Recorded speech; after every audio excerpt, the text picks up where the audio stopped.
विद्यार्थ्यांना राष्ट्रध्वजाविषयी माहिती देण्यात आली।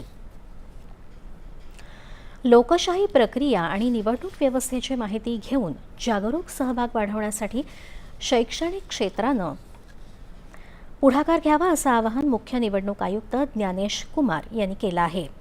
बिहारमध्ये पटना इथं आयोजित मतदार साक्षरता मंडळे आणि ECI नेट या विषयावरील परिषदेत ते काल बोलत होते।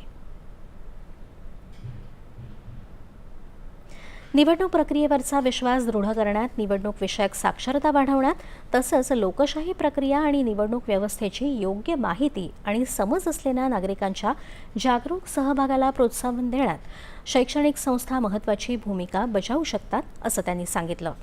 निवडणूक प्रक्रियेच्या सर्व टप्प्यांवर राजकीय पक्ष, उमेदवार किंवा त्यांच्या प्रतिनिधींच्या सर्व टप्प्यांवर सातत्यानं होणाऱ्या देखरेखीखाली निवडणुका पारदर्शक पद्धतीनं घेतल्या जातात।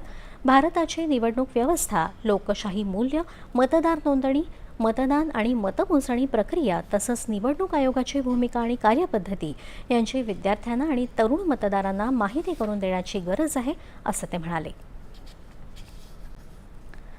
राज्यात होत असलेल्या गुंतवणुकीमुळे राज्यातल्या हरित पायाभूत